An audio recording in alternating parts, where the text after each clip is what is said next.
Ladies and gentlemen, live from the top of the food chain, Brooklyn, New York, a new day has arrived in cable TV. Strap yourselves in for a fun ride. It's the Cyclone Variety Show. Now here's your host, Cyclone!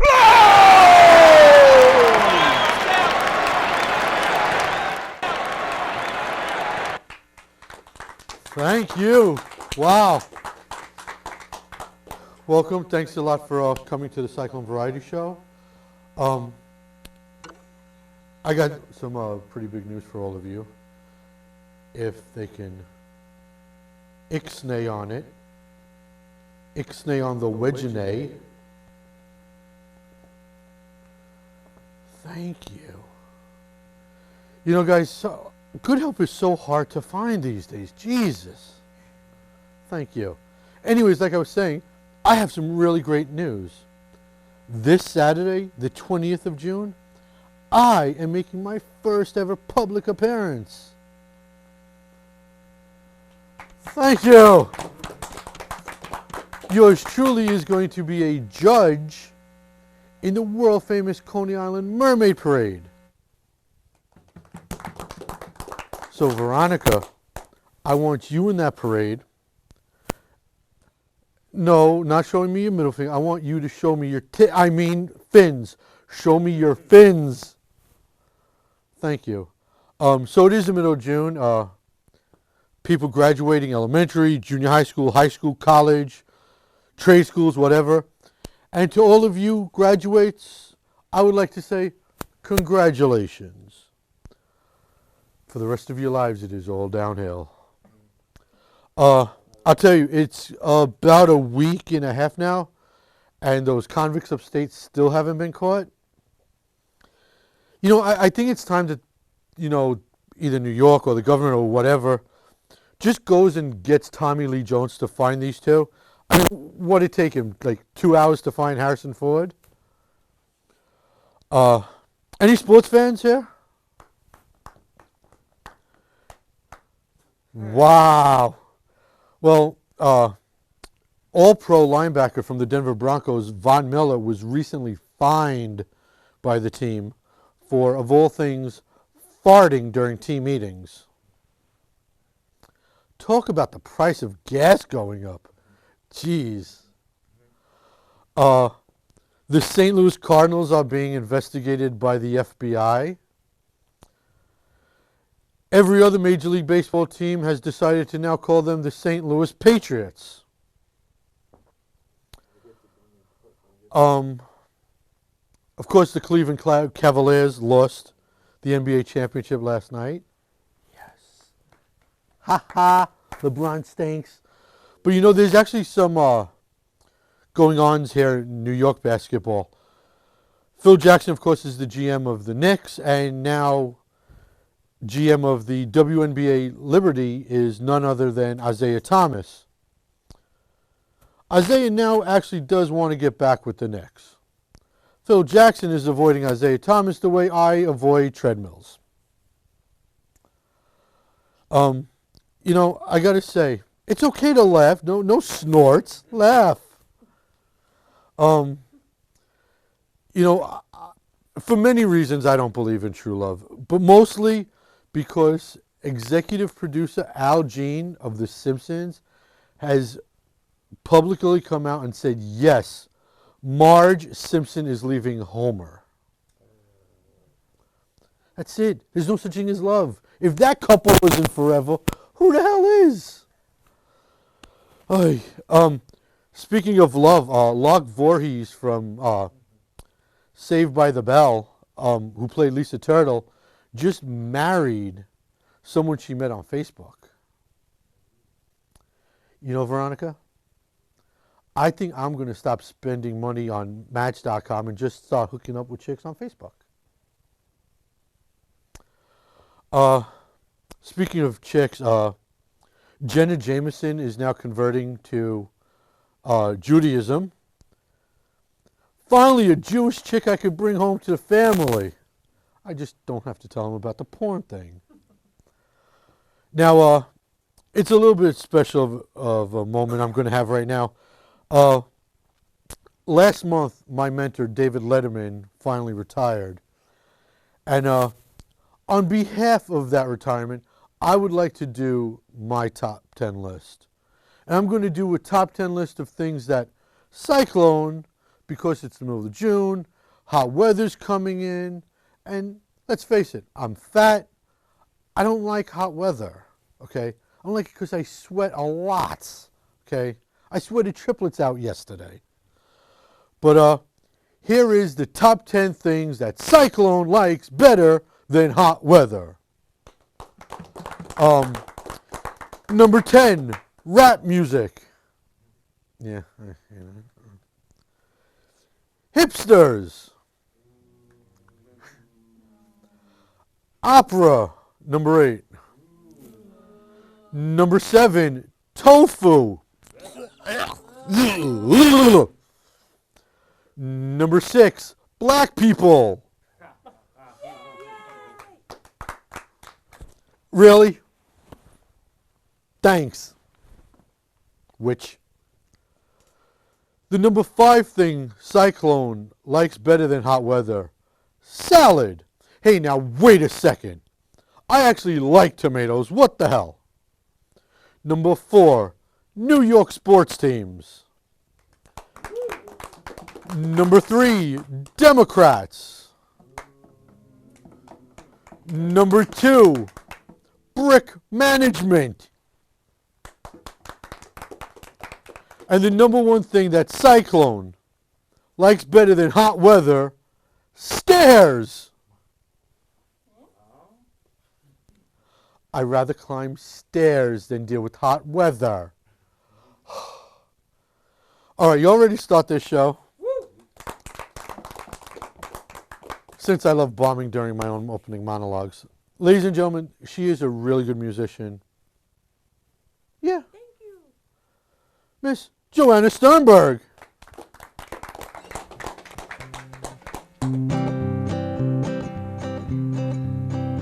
I give all my love to you.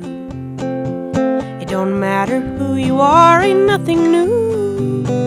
Though I barely get none back, that still don't erase the fact. I will give and I will give my love to you.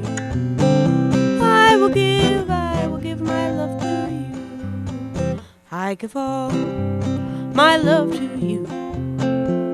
Though my heart's been broke 1,000 times in two. And yes, that should make me stop, but in fact it's quite the opposite. I will give my love to you. I will give my love to you. And all the time and the energy that I could be saving my crime is love.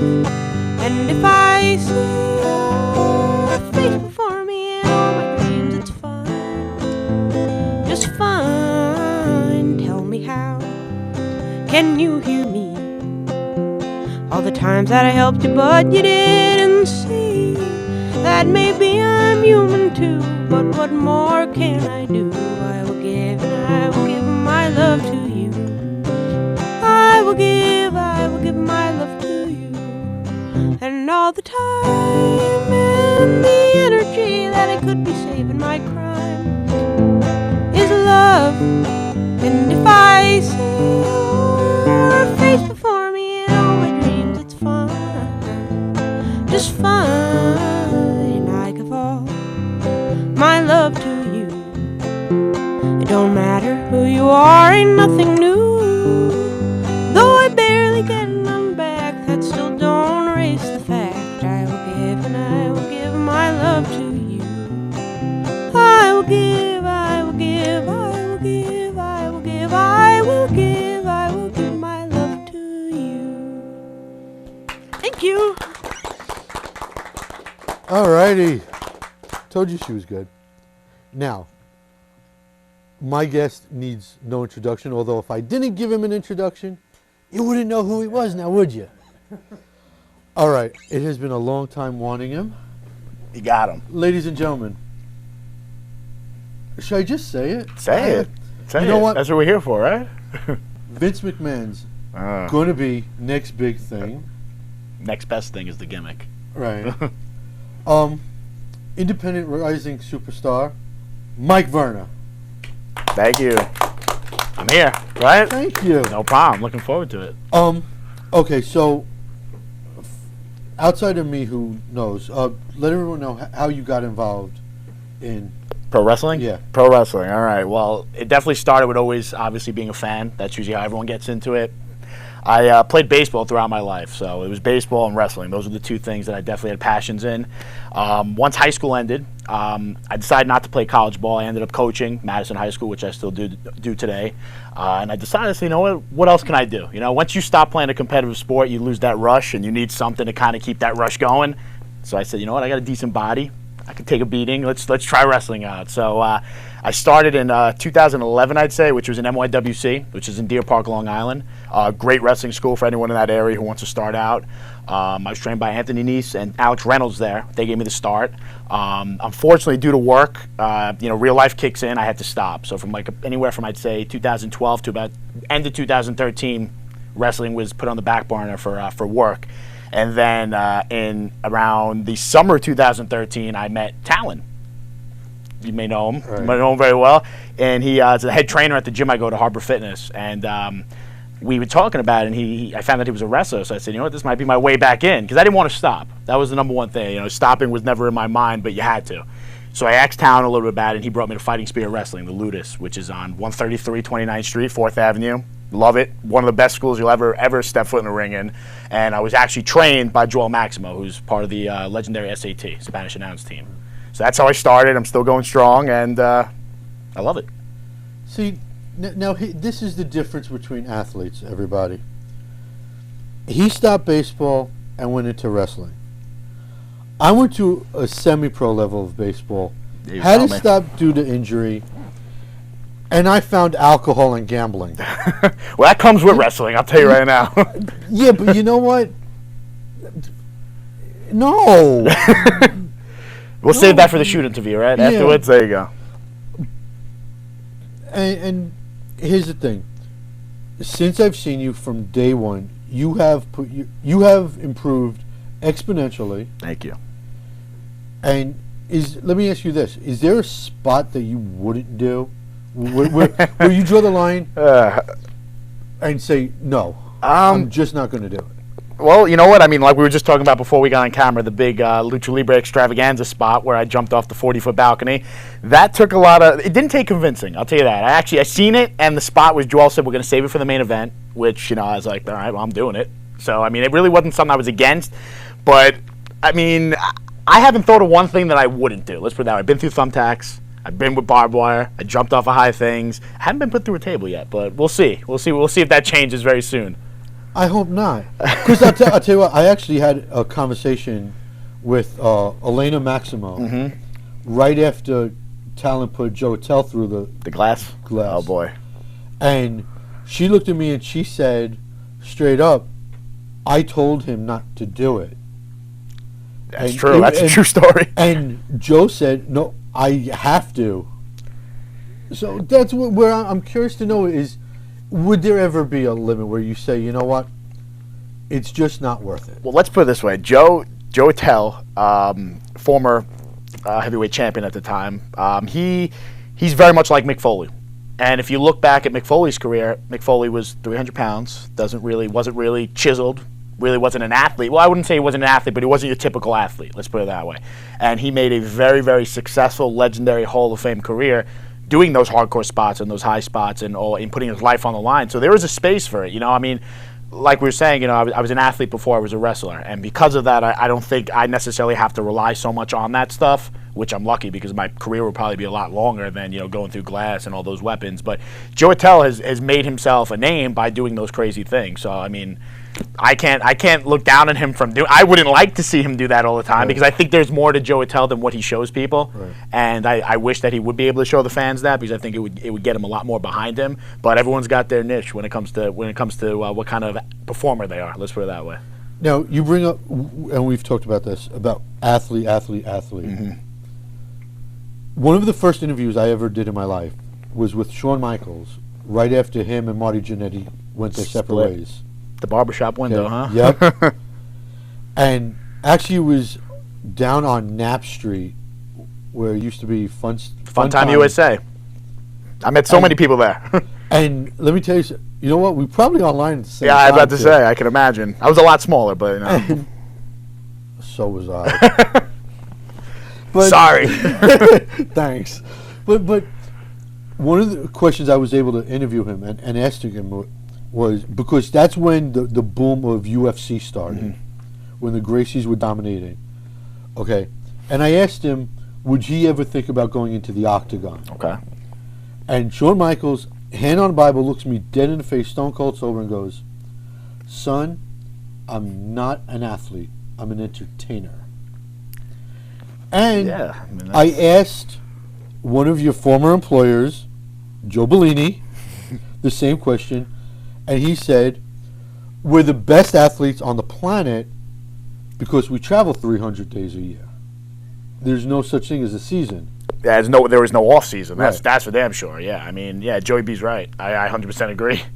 So would you say it's more athlete or more? Well, here's where you draw that line, because I think Shawn Michaels is putting himself down by saying that he's not an Absolutely. athlete. Look what he does. You know what I'm saying? The entertainment aspect would fall under the Mick Foley comment. You know, he's someone who's putting his body on the line to entertain the fans. He's not doing backflips. He's not jumping off. Well, he's jumping off things, but he's not looking. You know, he's not using his athletic ability to do those moves. You know, he's really just saying, "Throw me off of this, and let's make that." And he made it matter. He made it mean something. You know, by doing that type of style. And then you have a guy like myself, who is physically athletic and does athletic maneuvers, where I would like to say I'm an athlete. I can last 35 minutes in a ring, where, you know, some other people that call themselves wrestlers can do a 5-minute match and be blown up. So that does take athletic ability. But same way that football and baseball and all those sports, they entertain us, it's still athletics. It's still an athlete, you know what I'm saying? So I think wrestling's the same thing, but obviously there's a lot more of entertainment aspect to it. You know, it's a show.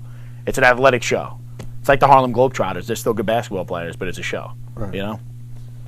Okay. Taking the bumps. First of all, what's the worst bump you've ever? The worst bump, oh God. It's going to sound crazy, but it was actually a body slam. The worst bump I ever took, and it was at a WWE tryout.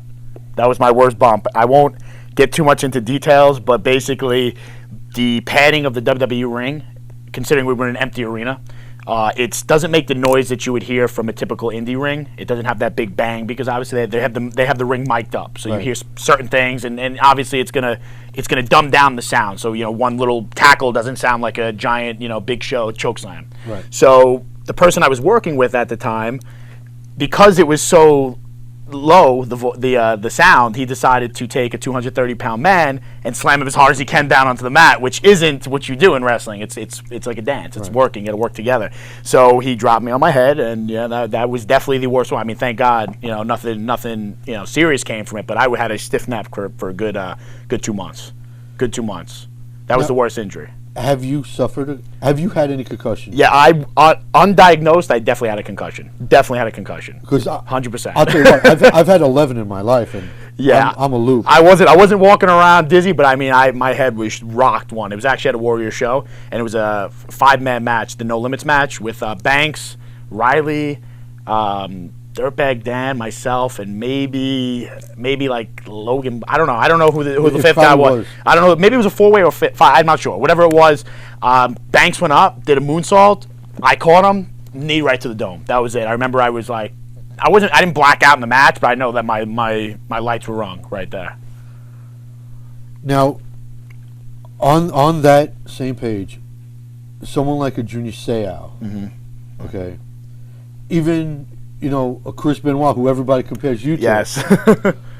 There comes a point where that becomes a big deal. life and death situation. Well, Graves, the guy in NXT, the announcer, he actually had to stop his career because of concussions. I mean, he's had over 20 concussions, so it's a little bit different. But yeah, it becomes a very serious matter in all sports, like you said. I mean, has family or friends or anybody?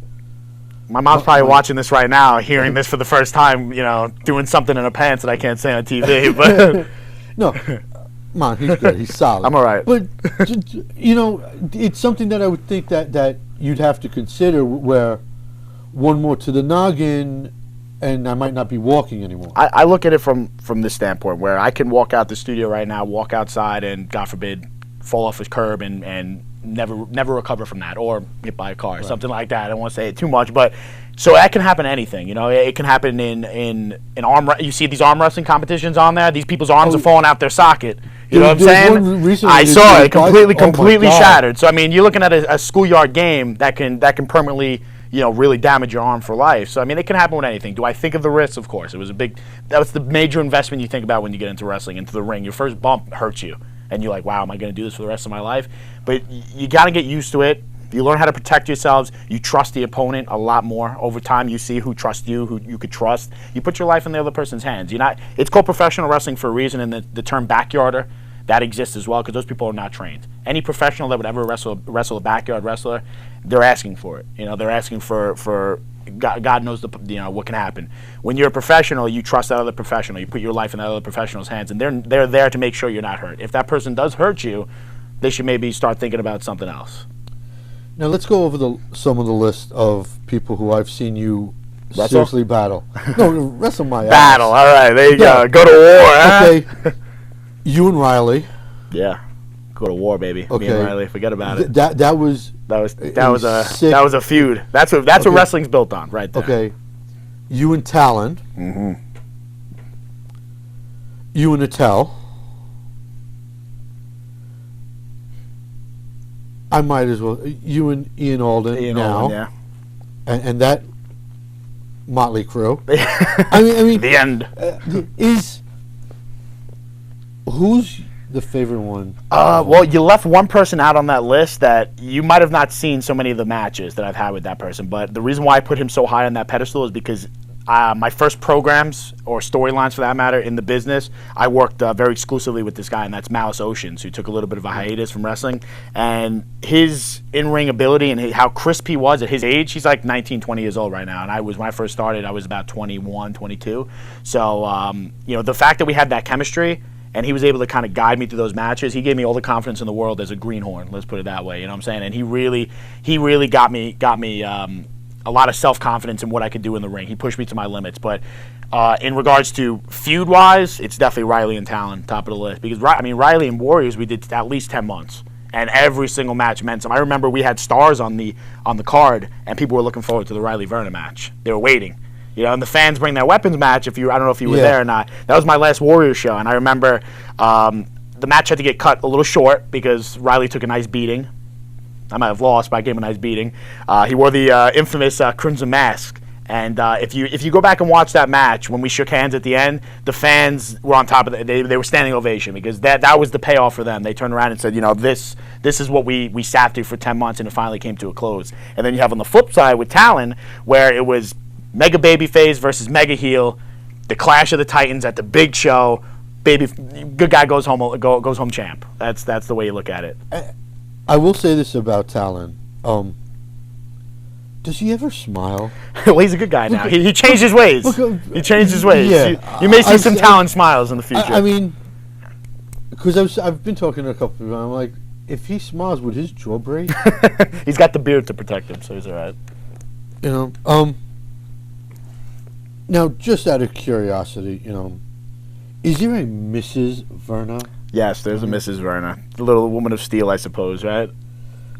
So, if she comes, she turns her head. Is there?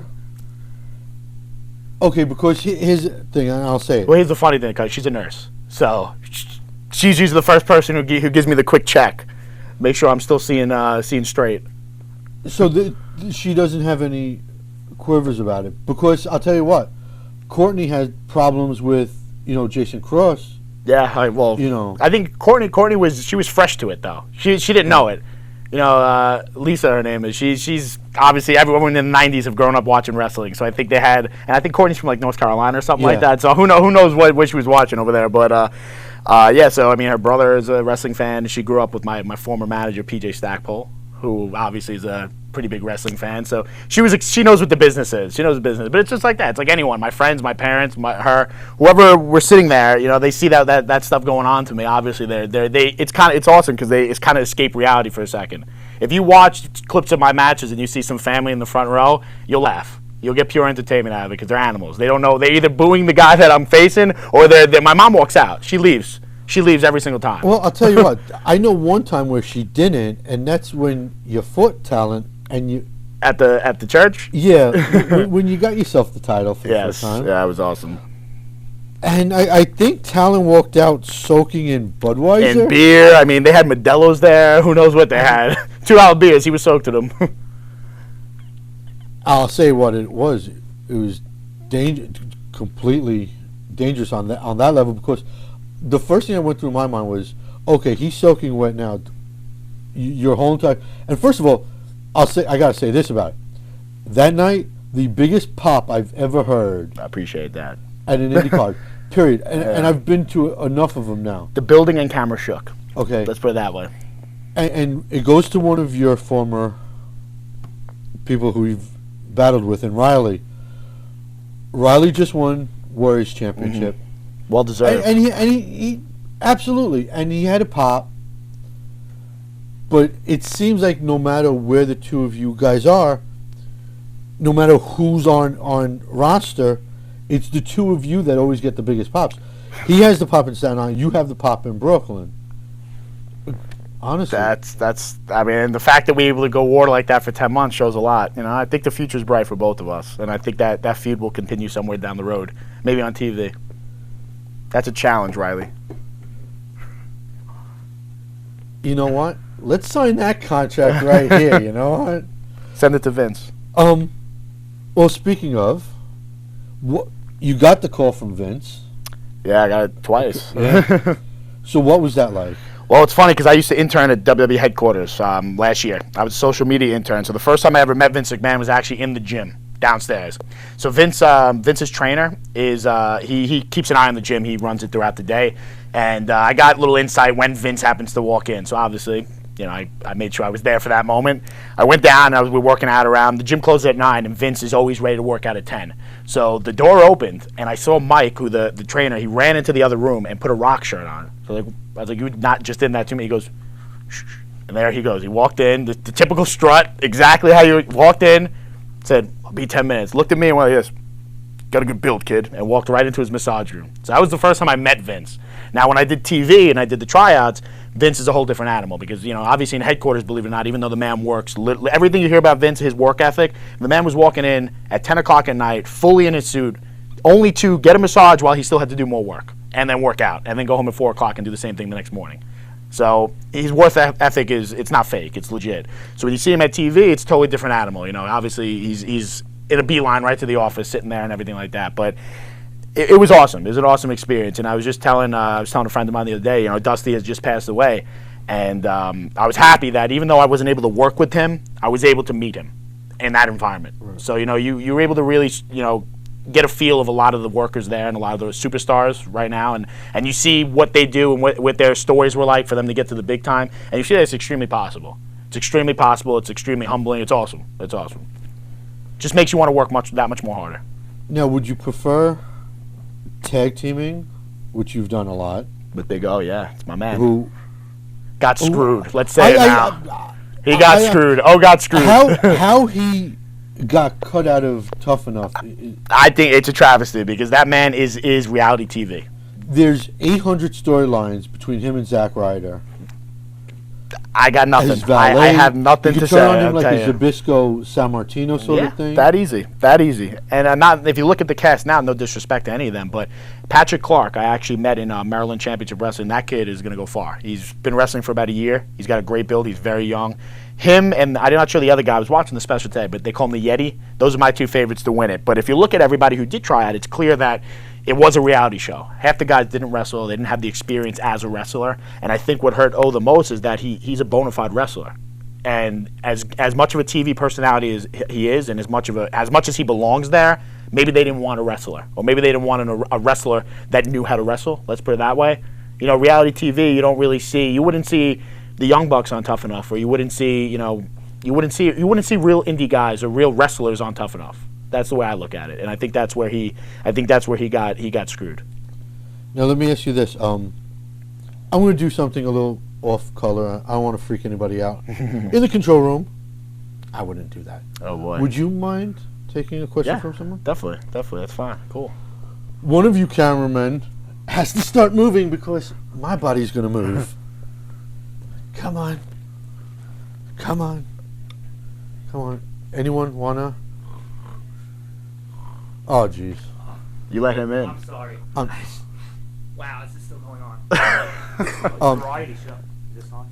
Yeah, it is on. Okay, variety show. I didn't know garbage came in so many varieties. Excuse me, sir. First Patrick, thing I wanted to do. You notice I it's said PG. former. You know, First thing I notice wanted I said to do, First thing I former. wanted to do is say, not since Nazi Germany and Joseph Goebbels have I seen so much propaganda in front of me. Look, and I brought this for you. I brought a gift because, I'm a hospital kind of person. This is a Mike Vernon t-shirt, designed by me, of course, back when he had class.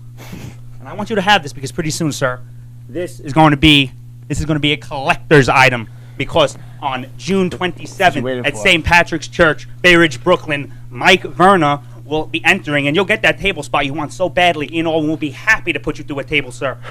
Mike Guys, Verna will they take just on let, talent. listen, guys, will they take just on let Ian me Orwin. back here. I'm not going to put up with this. We won't do anything crazy. I'll tell you Listen, that. he's not going to hit me on live television. Don't worry. Look, I just want you to know. You're going to get your table spot because Ian You Orwin's wanna going to put you take through a him, table. He's going to hit you with a chair. He's going to dive off a ladder That's what on he you. does. He runs and his Joey mouth. Tell and Talon are going to suffer the same You fate. take Ian, I think I could take him. I mean, Brother, you don't want to go there, right? I got Ian Orwin's number on speed dial. He'll be down here right quick. See the balls he's got when Ian's not around? It's funny. they just let me back here, Do Brett. you want me Come to sit around the desk because you need a lot of help? You want me just to go? on. Come on. The Really? PJ Stackpole Variety Hour. If you want to deal with this crew, by all means, go right ahead. Let's make it very easy, everybody. June 27th, Bay Ridge, Brooklyn, 4th Avenue, St. Patrick's Church. I promise you, this dome right here, you show up, he won't walk out on his own 2 feet. I could drink to that, I promise you. Really? Well, let me tell you something, sir. See you later. You'll be hearing from my lawyer, sir. This is why this company suspends you so much, because of garbage like this. I'm out of here. Actually, because I said big black rooster, and I didn't use the word rooster. You know what? Let's just go to our first comic, Dave Durkin.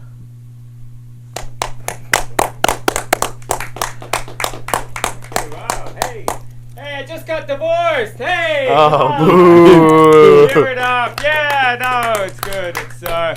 No, I'm glad to be divorced. It is a little sad though, because I realized this was the only chance I had to meet my one true love. Because let's be honest, at my age, I'm nobody's plan A. If a woman hooks up with me, it just means she made some really bad choices in her past.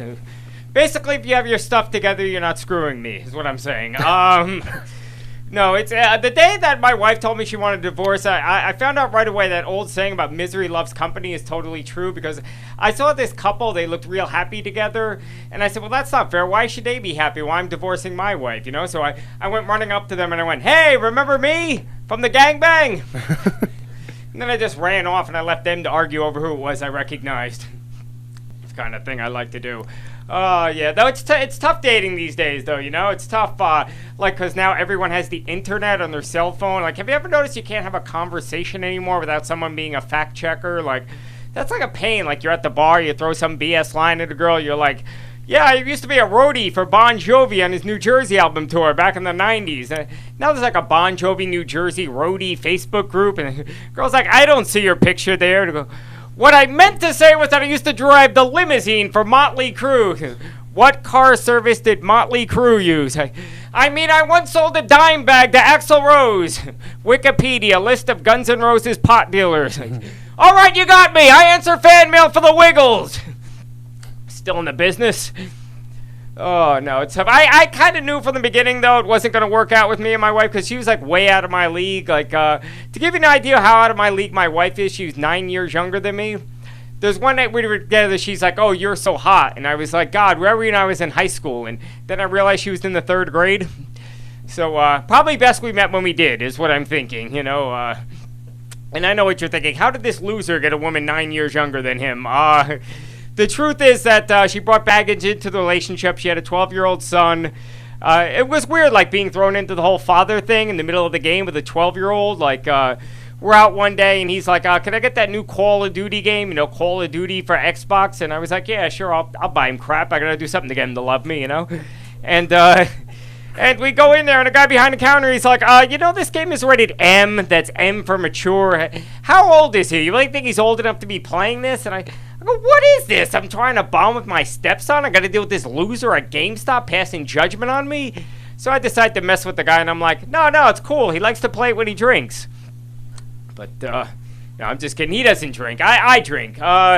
It's hard to give up drinking, right? Like, people say, like, why don't you have non-alcoholic beer? Like, yeah, that's what I'm going to do. I'm going to go to the bar with my buddies, have some non-alcoholic beer. Then we're going to go up to the ghetto, try to score some non-morphine heroin.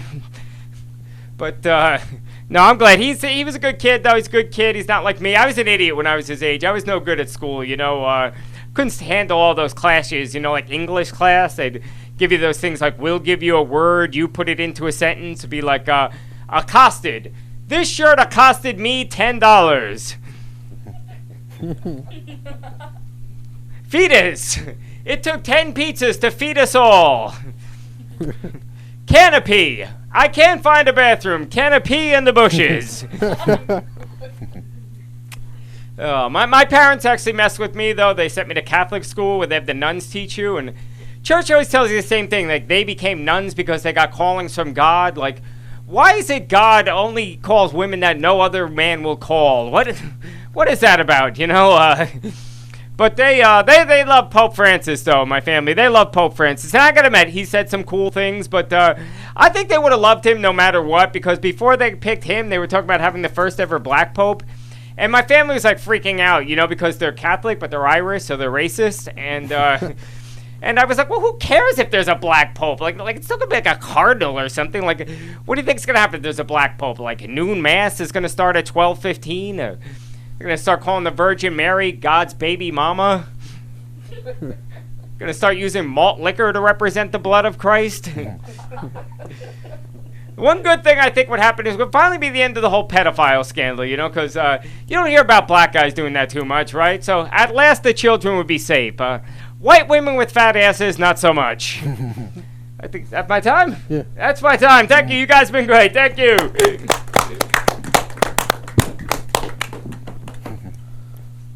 All right. Doing a second? Yeah. What are you doing here? Oh, thank you very much for stopping by. Thank you for having me. So what's been your best experience doing stand-up? Oh, my best is actually just after I got a divorce, I had a comedy show in my living room. That was, redecorated. Now, you were one of the lucky few to do some red carpet work for the Hoboken Film Festival. That's correct, yeah. See, I do my homework. Oh. I know what I'm doing here. Who's the best person that you enjoyed interviewing? Oh, goodness. I've done it 2 years in a row. I mean, this year, the big name we got was Paul Servino. That's probably the biggest name person that we got. I had fun with Ken Davidian, who was the heavy guy from the Borat movies, the guy that ran around the building naked with Borat. And that was my first question to him. I said, what was your reaction when Sacha Baron Cohen told you he wanted you to get naked and run around a hotel room in front of people? So that was fun. He was a fun guest. How long have you been doing stand-up? Oh, goodness, that's a long question. I had done it back in the 90s, and I kind of similar. I guess I took a much longer break from my passion, though. I took about a 10-year break from, about 2002 or so, and then I got back into it a few years ago. So now it's been about 3 years straight now that I've been at it. Well, I want to thank you once again for stopping Alrighty. by. Okay, thank you for having me. No problem. It's been my pleasure. You guys ready to hear some more music? Woo! Once again, Joanna Sternberg.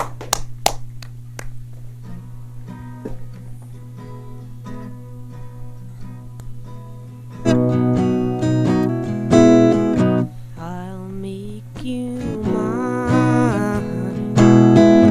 I'll make you mine.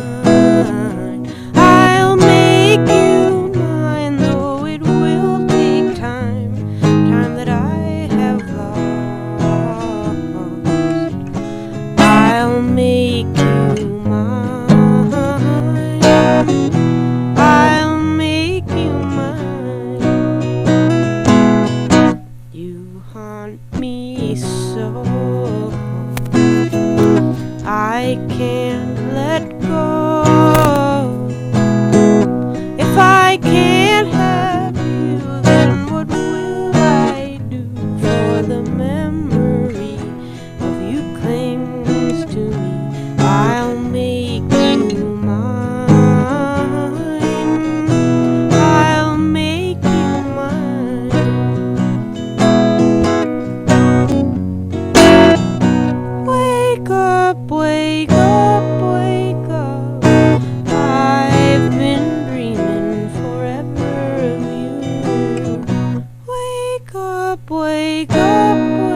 All right. Thank you.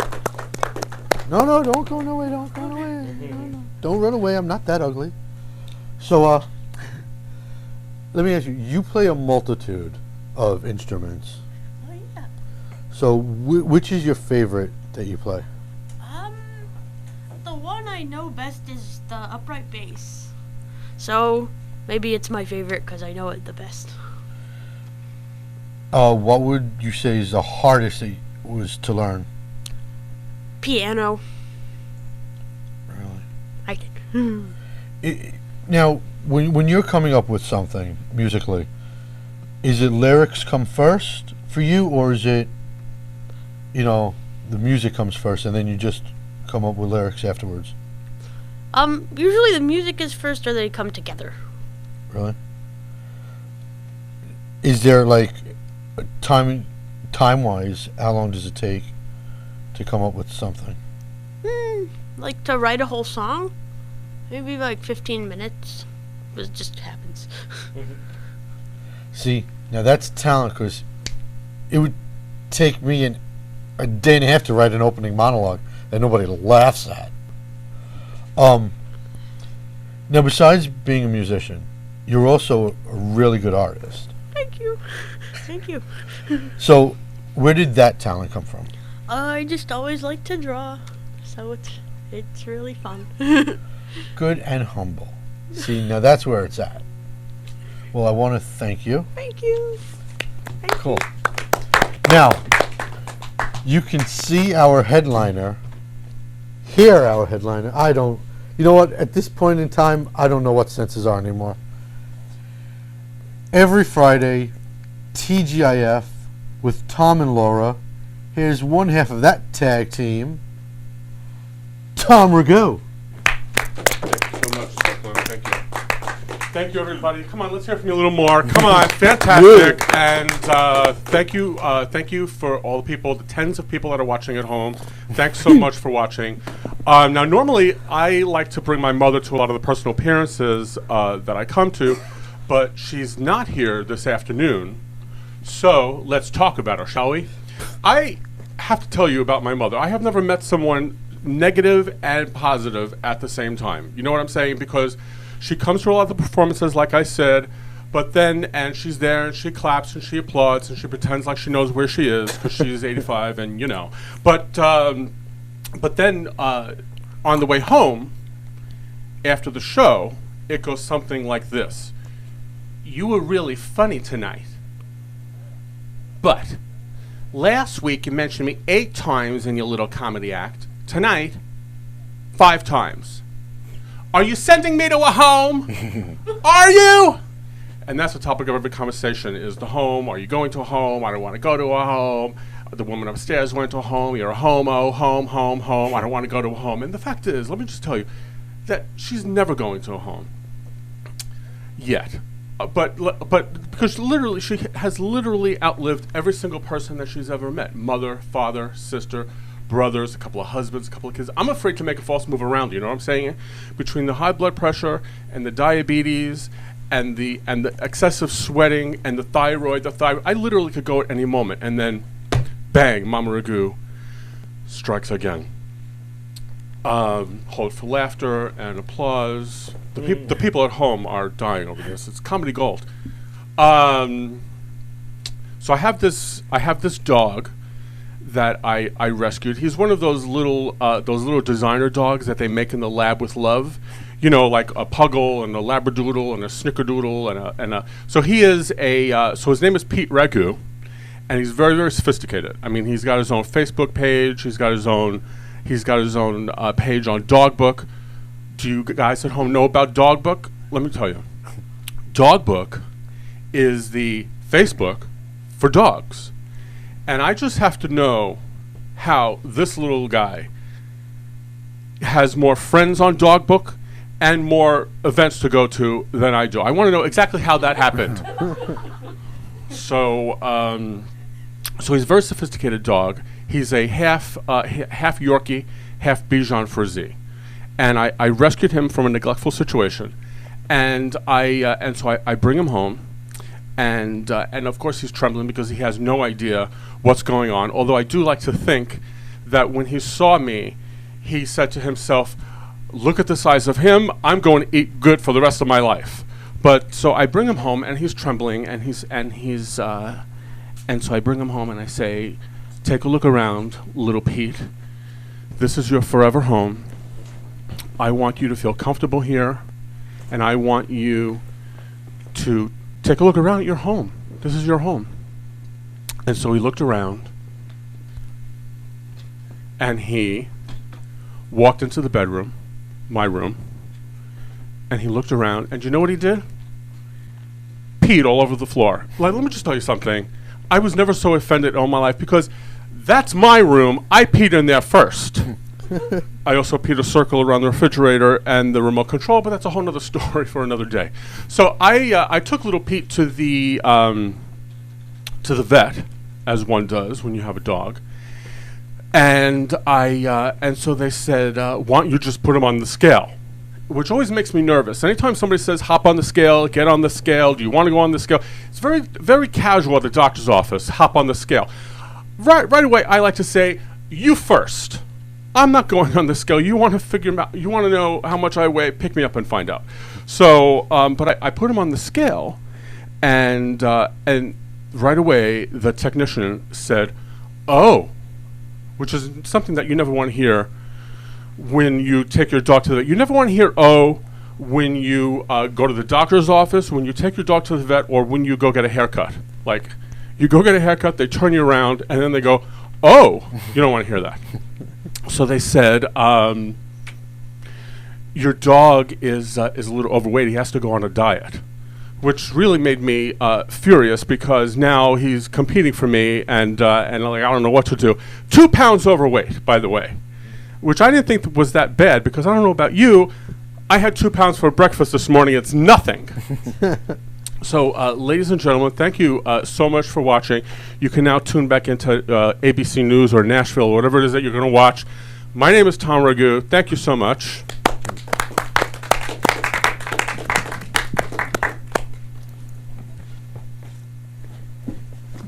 Thank you very much, sir. Well, hello, sir. Thank you so much for having me. I appreciate it. So, I'm really happy to be sitting next to you because for once I feel thin. Anyway. thanks. What are you laughing? You know, if I didn't have anybody else, thank you. I would fire you, but I have nobody else, so you have to stay. Is there anything that you would consider to be taboo that you just won't cover and stand up? Well, I think that for all comedians, it's a personal choice. There are comedians who say, in a comedy club, everything is on the table. I'm not one of those people. I tend to not go for things, topics like human suffering, pain, or any kind of tragedy. I'm just not that type of comedian. But, you know, in the context of a comedy club, I really do believe that anything goes. Just not for me. Now let's talk about. I could take that a whole. Except nother on way. Friday night when it's 2:00 and it's last call. All right. Right. Speaking of Fridays, Yes. you and your tag team partner, Laura's, Space. which I have to ask you Yes. because I can't ask her, so I'm going to ask you. Yes. Is she related to a certain Pittsburgh Steeler tight end, Matt Spaeth? She's never mentioned it, so I'll ask her. Because honestly, they look alike. Mm-hmm. And when I saw the last name, they look alike. I was like, are you kidding me? Are you kidding me? I'm going to see her tomorrow, and then we do the show on Friday, so I'll ask her. I don't think so. She would have mentioned it. So how did the show come about? Well, I've been doing stand-up for 9 years, and I met Laura just at the clubs doing comedy, I would say probably 7 or 8 years ago. And we just formed a friendship. The station manager of B-Box Radio, where we have the show, Fridays from 12 to 2 Eastern Standard, saw saw a YouTube clip or something like that I was doing, and he thought that it would be a good idea for me to have sort of like a weekly wrap-up show, which is what we end up doing. And he approached me through my website, and then so I went in and I did a test show, or sort of like a demo. Right. And he very interestingly, he said, "You know what? You're not compelling enough. So what you need to do is get a co-host," which I tried not to take personally. But then I just thought of Laura. She was we work very well together, I think, and I think that we have great chemistry. And so we've been doing the show, I think, 11 or 12 weeks now. So it's relatively new, but we're having a great time. Do you want to take? Okay, I know the end game for me here, and I just went in front of some big boy executives, which is why I'm still here, obviously, and not in LA right now. But is there somewhere where you want to take that to the next level? Well, right now I'm having a blast doing Brooklyn Community Radio, which is what B-Box Radio is, and we broadcast out of Dumbo, Brooklyn. And the radio station is relatively new. Our show is relatively new. I'm learning radio. It's a different type of comedy style, Right. because you work from an outline and you don't have to remember anything anymore. It's just terrific for me, because as I'm developing into old man winter, and so I can't remember anything anymore. Like when I go on stage, it's a miracle that I was able to remember what I did remember. But so it's a different type of comedy muscle that you are using. See, I know for me, when I started doing this show, and I can't believe I'm still doing it, it was a big learning curve going from just club stand-up to dealing with cameras, dealing with teleprompter, dealing with this, dealing with that. And then, oh my God, I don't have to have a set memorized anymore. And now when I'm on stage, I'm like, where the hell is the teleprompter? Right, exactly. Yeah, in the studio when we have the radio show, I have a sort of an outline. It's about 8, 9, or sometimes 10 pages of notes. We have 2 guests. I'm also a former DJ, so I do remixes in the middle. And the show is a nice, interesting mix of all the things that I love. It's pop culture. It's what went on in the news this week. It's stuff that aggravates me.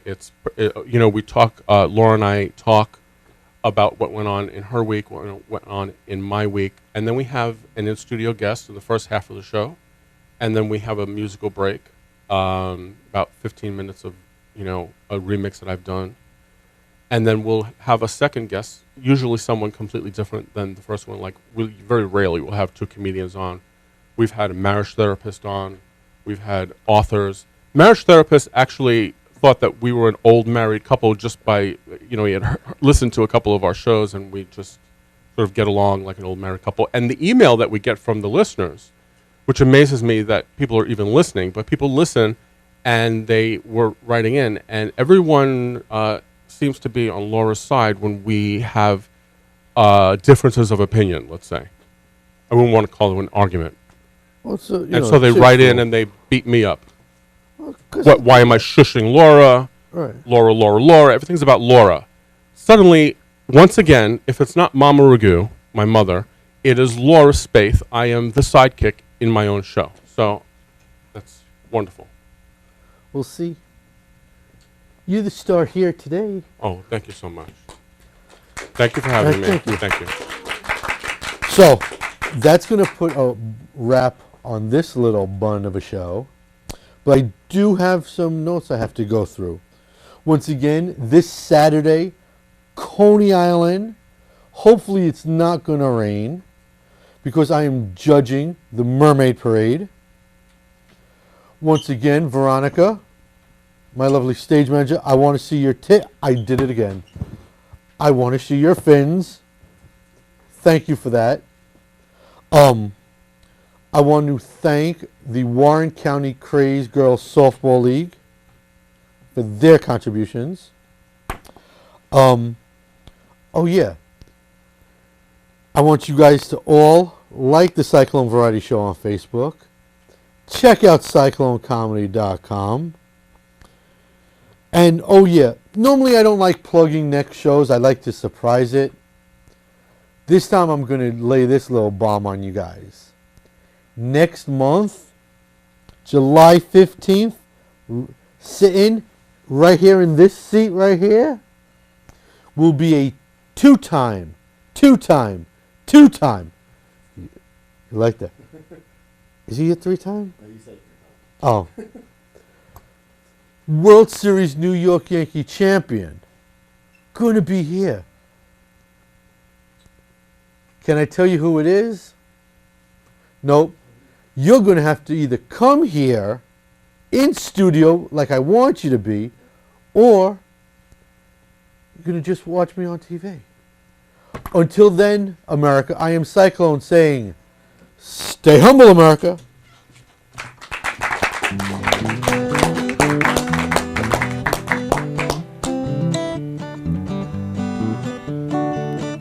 I've got me in the morning, I've got me in the evening. I'll let you be because I've got me. And all my faults and flaws and lies are no one's fault but mine. Between self-hatred and self-awareness is a very small thin line. I can't stop my worry and my